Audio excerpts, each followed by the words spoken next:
जय हिंद।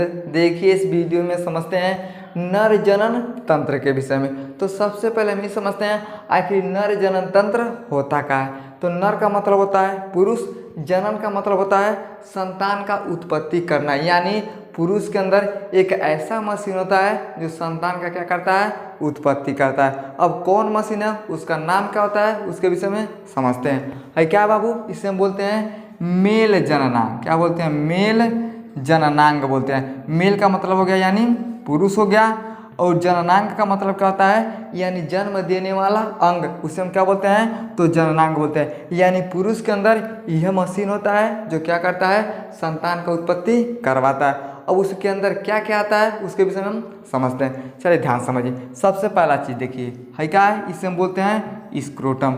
स्क्रोटम के अंदर क्या होता है जो पियर का है, इसे हम टेस्टिस बोलते हैं। इसके ऊपर जो टेढ़ टेढ़ है, इसे हम एपिस्पेडियास बोलते हैं। अब है एक नली गई है, इस नली को हम क्या बोलते हैं, तो बेस डिफरेंस बोलते हैं, इसे हम शुक्रवाहिनी बोलते हैं। इस शुक्रवाहिनी कहाँ गया है, देखिए ब्लेडर बोलते हैं। ब्लेडर के पास का इसे हम बोलते हैं सेमाइनल वेसिकल बोलते हैं, और जिन्हें गोलका गोलका इसे हम बोलते हैं प्रोस्टेट ग्रंथि बोलते हैं। अभी देखिएगा ऐसे नली आइल है, आगे आइल है, इसे हम बोलते हैं पेनिस से बोलते हैं। और पेनिस का जो सबसे आगे वाला भाग होता है उसे हम क्या बोलते हैं, तो शिश्न मुंड बोलते हैं। इतना क्या होता है भैया, ये सबसे मुख्य चीज़ होता है। और उसके बाद एक चीज़ होता है, इसे हम रेक्टम बोलते हैं, और सबसे नीचे होता है अनल, इसे हम गुदा बोलते हैं। क्या बोलते हैं, तो गुदा बोलते हैं। तो ये सब क्या करते हैं, ये सब मिलकर क्या करते हैं, एक संतान का उत्पत्ति करने में मदद करते हैं। अब इन सब को हम एक एक करके बढ़िया से समझते हैं। चलिए ध्यान समझिए। सबसे पहले समझते हैं स्क्रोटम के विषय में। स्क्रोटम कौन है, तो सबसे नीचे वाला क्या होता है, इसे हम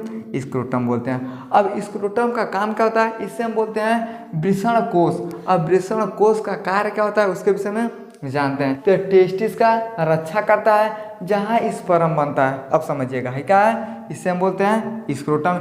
ये क्या करता है, तो टेस्टिस का रक्षा करता है। और टेस्टिस होता कौन है, जो पियर का गोल्क है, इसे हम क्या बोलते हैं, तो टेस्टिस बोलते हैं। तो इसका रक्षा कौन करता है, तो स्क्रोटम करता है। जिस तरह से कपड़ा हमारा क्या करता है, रक्षा करता है। अगर हमारे शरीर पे से है कपड़ा हटा दीजिएगा, टिनैया हीरो बन के कहीं फाड़ दीजिएगा, तो पूरा शरीर क्या होता है, दिखाई देता है। उसी तरह से जिस तरह से कपड़ा हमारे शरीर का रक्षा करता है, उसी तरह से टेस्टिस का रक्षा कौन करता है, तो ये स्क्रोटम करता है। समझ में आ गया। तो जहाँ स्पर्म बनता है, तो स्पर्म कहाँ बनता है, तो टेस्टिस में स्पर्म बनता है, और उसका रक्षा कौन करता है, ये स्क्रोटम करता है। इतना कुछ समझ में आ गया। अब हम ये समझते हैं कि टेस्टिस क्या होता है। अब टेस्टिस क्या है पियर का है, इसे हम बोलते हैं टेस्टिस। अब टेस्टिस का सबसे बड़ा काम क्या होता है, तो भैया इस शुक्राणु का उत्पादन करता है। अब इसी के अंदर क्या बनती है, इस तरह से ये शुक्राणु होते हैं। क्या होते हैं, तो शुक्राणु होते हैं। तो ये पशु मानव में क्या होता है, पाया जाता है। जितने भी लोग संबंध बनाते हैं सबके अंदर क्या पाया जाता है, तो टेस्टिस पाया जाता है। अगर टेस्टिस नहीं रहेगा तो कोई जन्म नहीं कर सकता है। काहे नहीं कर सकता भैया, क्योंकि इसी के अंदर क्या बनता है, तो शुक्राणु बनता है। और वो शुक्राणु क्या होता है, जीवित होता है। और वह शुक्राणु महिला के ओवरी के अंदर जो अंडा बनता है उसी से मिलता है, और एक बच्चे का निर्माण करता है। तो जितने भी धरती पे लोग संभोग करते हैं सबके अंदर क्या होता है, तो ये टेस्टिस पाया जाता है। इसी के अंदर स्पर्म बनता है। अब स्पर्म कौन है, तो इसे हम क्या बोलते हैं, तो ये स्पर्म होता है। तो स्पर्म कहाँ बनता है, तो पियरका के अंदर क्या करता है भैया, स्पर्म बनता है। अगर पूछता है कि संख्या कितना होता है, तो 2 ठोरा, यानी पुरुष के अंदर जो टेस्टिस होता है उसका संख्या कितना होता है, तो 2 ठोरा। हम 1 ठो बनाए, लेकिन इस तरह से क्या होता है, तो 2 ठोरा क्या होता है, इसका संख्या होता है। लेकिन अगर पूछता है कि सबसे मुख्य काम क्या होता है, तो मुख्य काम होता है टेस्टोस्टेरोन हार्मोन्स को बनाता है। अभी टेस्टोस्टेरोन हार्मोन्स क्या होता है, अगर आपके टेस्टिस के अंदर ये टेस्टोस्टेरोन नाम का हार्मोन्स तो नहीं रहेगा ना, है बेचारा बनवा नहीं करेगा। अब जब बनेगा नहीं तो अब बच्चे को नहीं पैदा कर सकते हैं। यानी जो टेस्टोस्टेरोन नाम का हार्मोन्स होता है ये क्या करता है, तो शुक्राणु को बनाने में मदद करता है। तो सबसे मुख्य काम क्या होता है, ये टेस्टोस्टेरोन हार्मोन्स होता है, यही शुक्राणु को बनाता है। अगर ये नहीं रहेगा तो शुक्राणु नहीं बनेगा, संबंध भी बनाएगा तो बच्चे आप नहीं पैदा कर सकते हैं। तो सबसे मुख्य काम क्या होता है टेस्टिस का, तो टेस्टोस्टेरोन हार्मोन्स को बनाना। समझ में गया। अगला होता है एपिडिडमिस। अब एपिडिडमिस का काम क्या होता है उसके विषय में समझते हैं। ये शुक्राणु के लिए एक तरह का कमरा होता है। अब समझिएगा है क्या है, इसे हम बोलते हैं टेस्टिस। तो टेस्टिस के अंदर क्या बन रहा है, तो शुक्राणु बन रहा है। अब टेस्टिस के अंदर जो शुक्राणु बनता है उसके बाद इस शुक्राणु ना क्या करता है, भागने लगता है। अब एक बात बताइए, और आपको हम एक घर में बंद कर देते हैं, 2 दिन 4 दिन 10 दिन रहिएगा, अपना जाएगा, अब इच्छा नहीं करता है ये घर में रह के, तो आदमी क्या करता है, भागने का काम करता है। कहेगा जैसे रास्ता मिलेगा तैसे हम अपना रास्ता पकड़ लेंगे। उसी तरह से टेस्टिस के अंदर जो स्पर्म बनता है ना, ये बेचारा क्या करता है, कहता है अब बहुत दिन हो गया, अब हम बाहर जाएंगे। तो जैसे बाहर जाता है तो उसको कौन मिलता है, तो एपिडिडमिस मिलता है। और एपिडिडमिस क्या होता है, तो शुक्राणु के लिए एक तरह का कमरा होता है। कमरा का मतलब समझते ना, घर, तो घर की तरह क्या होता है, ये शुक्राणु के लिए काम करता है, समझिएगा। अब मान लीजिए है आपका घर है, इसमें 5-6 ठो कमरा है, लेकिन ये कमरा में से जब आदमी निकलेगा कहेगा रोज यही घरों में रहते हैं, थोड़ा अलग जाते हैं, तो आदमी क्या करता है, एक ठो अलग कमरा बनवा देता है। यहाँ पे आदमी क्या करता है, आके आराम करता है, टीवी भी देखता है, कहता है ये कमरा में बड़ी आराम बा। तो जिस तरह से आदमी को आराम चाहिए उसी तरह से टेस्टिस के अंदर शुक्राणु को आराम चाहिए। तो जैसे शुक्राणु इसमें बनता है, अब जैसे बाहर जाता है उसे क्या मिलता है, तो एपिडिडमिस मिलता है। ये क्या करता है, शुक्राणु को अपने घर में रख लेता है। अब ये बेचारा कितना दिन तक रखेगा, तो 1 महीना 2 महीना 3 महीना रखता है।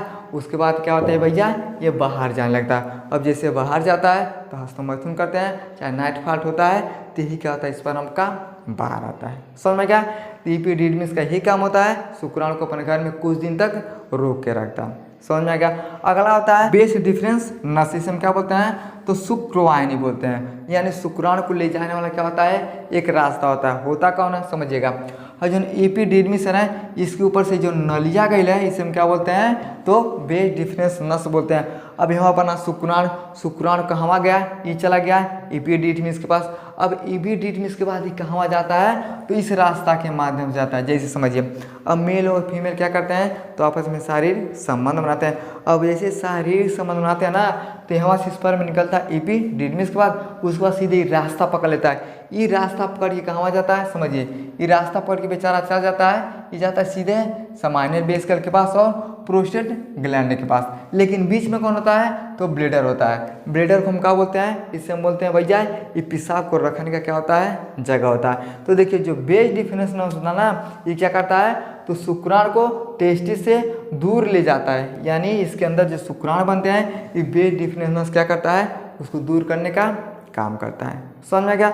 अब समझिए, उसके बाद आता है ब्लेडर, इसे हम बोलते हैं मूत्राशय। अब मूत्राशय का काम क्या होता है, ये पेशाब को रोक के रखता है और बाहर करने का काम करता है। इसे हम बोलते हैं ब्लेडर, यानी इसे हम मूत्राशय बोलते हैं। तो इसका काम क्या होता है, ये पेशाब को अपने अंदर स्टोर करता है और उसके बाद ये 2 घंटे 3 घंटे 4 घंटे के बाद क्या करता है, बाहर करने का काम करता है। ये समझिए, ये बड़ी छोटा होता है, लेकिन जैसे पेशाब भरते जाता है ये बेचारा फूलते जाता है। जिस तरह से गुब्बारा बेचारा देखिएगा तो छोट कर आएगा, अब फूंक मारते जाइएगा, पानी भरते जाइएगा तो गुब्बारा क्या होता है, फैलते हुए चला जाता है। उसी तरह से हमारे अंदर ब्लेडर होता है, इसमें पेशाब भरते जाता है और ब्लेडर क्या होता है, ये बढ़ते जाता है। लेकिन जब भर जाता है, कहता है आदमी अब हमको पेशाब लग गया, तो पेशाब बाहर करने का काम भी किसका होता है, तो ब्लेडर का होता है। समझ आ गया। तो स्क्रोटम हो गया और ये टेस्टिस हो गया। लेकिन जो टेस्टिस होता है ना, इसको भैया क्या होता है, अच्छा तापमान चाहिए।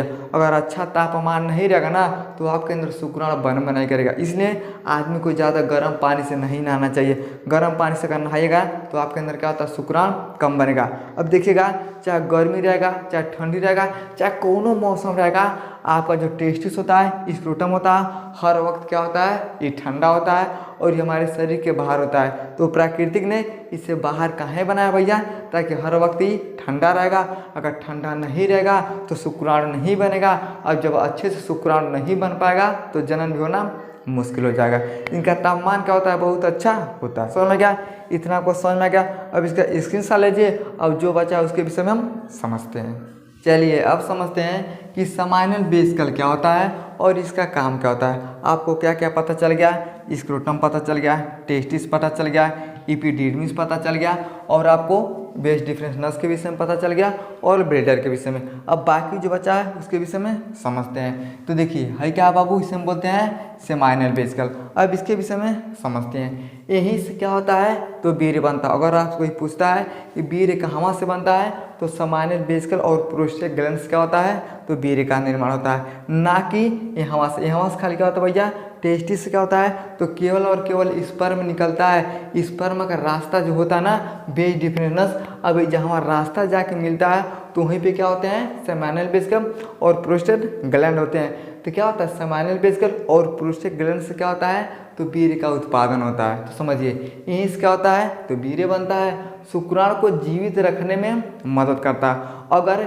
वीर्य नहीं रहेगा ना तो शुक्राणु बेचारा जीवित नहीं रह सकता। जैसे अगर मछली है, मछली को पानी से बाहर निकाल दीजिएगा तो मर जाएगा। उसी तरह से अगर वीर्य नहीं रहेगा तो शुक्राणु बेचारा बहुत जल्दी से मर जाता है। तो जो सेमाइनल वेसिकल के अंदर जो तरल पदार्थ होता है, जो तरल द्रव होता है, उसे हम क्या बोलते हैं तो वीर्य बोलते हैं। और शुक्राणु को जीवित रखने के लिए ये क्या करता है मदद करता है, जिसके कारण शुक्राणु लंबे समय तक क्या होता है जीवित होता है। अगर संबंध बनाया जाता ना तो जो शुक्राणु होता है ये 3 से लेके 5 दिन तक जीवित रह सकता है। लेकिन अगर आप हस्तमैथुन करके बाहर गिराते हैं तब भी आधे घंटे तक शुक्राणु क्या होता है जीवित रहता है। तो कैसे जीवित रहता है, यानी वीर्य के कारण। वीर्य क्या होता है तो शुक्राणु का एक कवर होता है। कवर कैसे होता है समझिए, है क्या है, इसे हम बोलते हैं शुक्राणु बोलते हैं। ये क्या हो गया शुक्राणु। तो शुक्राणु के ऊपर क्या होता है इस तरह से ये कवर होता है और इस कवर को हम क्या बोलते हैं तो ये वीर्य बोलते हैं। और यही वीर्य क्या करता है तो शुक्राणु का रक्षा करता है ताकि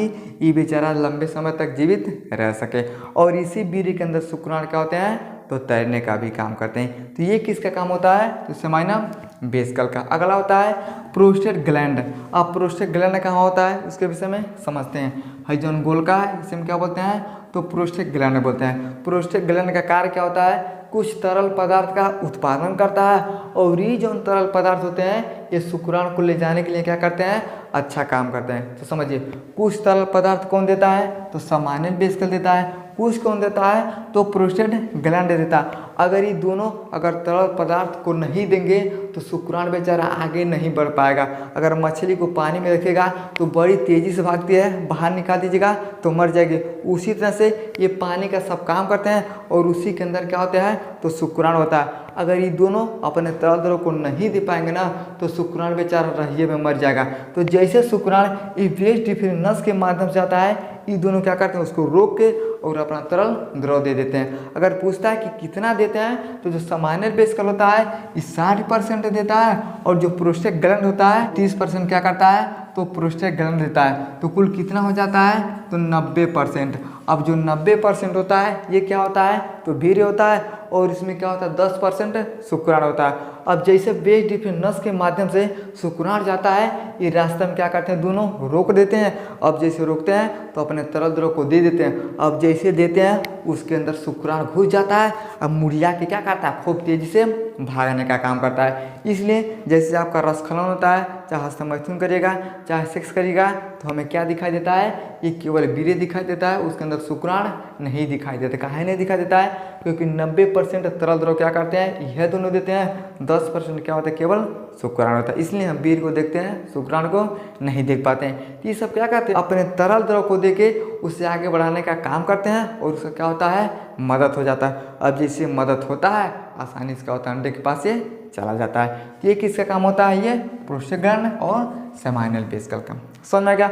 अगला होता है पेनिक्स। अब पेनिक्स क्या होता है समझिए, है क्या बाबू, इसे हम बोलते हैं तो पेनिस से हम शिश्न बोलते हैं। अब शिश्न का काम क्या होता है तो ये प्रजनन के लिए वेजाइना में जाने का एक प्रवेशी अंग होता है और मूत्र को भी क्या करता है तो ये बाहर करता है। जो पेनिस होता है ये प्रजनन के लिए वेजाइना के अंदर क्या होता है एक प्रवेशी अंग होता है। अब वेजाइना किसके पास होता है तो महिला के पास, है क्या है, इसे हम बोलते हैं वेजाइना। क्या बोलते हैं तो वेजाइना बोलते हैं। अब वेजाइना का काम क्या होता है तो संभोग करने का सबसे बड़ा माध्यम होता है। और जैसे बच्चा पैदा होता है तो वेजाइना के माध्यम से बाहर आता है और जब महिला में पीरियड आता है इसी के माध्यम से पीरियड भी बाहर आता है। तो समझिए हर जो पेनिस है, पेनिस क्या होता है इसे वेजाइना के अंदर डाला जाता है। अब जैसे डाला जाता है तो यहाँ से क्या होता है स्पर्म रिलीज होता है। तो जो पेनिस होता है ये प्रजनन के लिए वेजाइना के अंदर जाने का एक प्रवेशी अंग होता है और इसी के माध्यम से क्या होता है भैया, तो मूत्र भी बाहर आता है। समझ में गया, ये काम हो गया पेनिस का। उसके बाद होता है ये पेनिस का मुंड। ये क्या हो गया भैया, ये पेनिस का मुंड हो गया। तो पेनिस के सबसे आगे वाला होता है और वेजाइना में सबसे पहले यही जाता है। अब समझिएगा, जैसे पुरुष संभोग करेगा ना, तो सबसे पहले जो पेनिस का मुंड होता है यही क्या होता है, तो वेजाइना के अंदर प्रवेश करता है। अब जैसे प्रवेश करता है उसके बाद ये पूरा पेनिस क्या होता है, तो अंदर जाने का काम करता है। तो ये होता है इसका मुंड का काम। समझ में गया। अब उसके बाद होता है भैया, इसे हम यूरेटर बोलते हैं। देखिए ये क्या होगा, इसे हम यूरेटर बोलते हैं। ये क्या होता है, इसे हम बोलते हैं, समझिए, पेशाब। क्या होता है, ये पेशाब का नली होता है। तो पेशाब का नली का काम क्या होता है, तो पेशाब बाहर करने का ये नली होता है। इसी के माध्यम से स्पर्म और बाहर भी जाते हैं। तो समझिएगा, यह जो नली आइल है जो नली आइल, इसे हम क्या बोलते हैं, इसे हम यूरेटर यानी पेशाब का नली बोलते हैं। और उसी पेशाब की नली से स्पर्म भी बाहर आता है और पेशाब भी क्या होता है, तो बाहर आता है। तो ये किसका काम होता है, तो यूरेटर का। समझ में गया। तो आपको देखिए सेमेनल वेसिकल, प्रोस्टेट ग्लैंड और यूरेटर, पेनिस और शिश्न मुंड भी पता चल गया। अब हमारा क्या बचता है, इसे हम रेक्टम और अनल बोलते हैं। तो रेक्टम का काम क्या होता है, तो अपशिष्ट पदार्थ को इकट्ठा करने का काम किसका होता है, तो रेक्टम का। जो भी चीज़ हम खाते हैं, दाल भात सब्जी रोटी पूड़ी कचौड़ी, ये क्या होता है, खराब चीज़ बन जाता है। और जैसे खराब चीज़ बनता है तो कहाँ इकट्ठा होता है, तो रेक्टम में। अब रेक्टम क्या करता है, तो जैसे आदमी शौच के लिए जाता है तो अनल यानी गुदा के माध्यम से क्या होता है, तो ये बाहर आता है। तो ये सब मिल के क्या करते हैं, तो नर जनन तंत्र को बनाने का काम करते हैं। कौन कौन होता है, तो स्क्रोटम हो गया, टेस्टिस हो गया, एपिडिडमिस हो गया। उसके बाद ये नली हो गया जिसे हम बेस डिफरेंशियल बोलते हैं, यूरेटर बोलते हैं, ब्रेडल होता है, seminal vesicle, prostate gland, rectum, अनलस और शिश्न, और क्या होता है, शिश्न मुंड होता है। तो ये सब जब पूरा मिलते हैं तब क्या होता है, तो नर जनन तंत्र का भैया निर्माण होता है। और नर जनन तंत्र का मतलब होता है पुरुष के अंदर एक समझिए मशीन है जो बच्चा पैदा करने के लिए काम करता है। तो कौन करता है, तो यह करता है। समझ में आ गया। तो इस तरह से ये पूरा प्रक्रिया क्या होता है, नर जनन तंत्र कहलाता है। समझ में आ गया। आई होप आपको समझ में आ गया होगा। समझ में आ गया तो वीडियो को लाइक शेयर सब्सक्राइब जरूर करें। जय हिंद।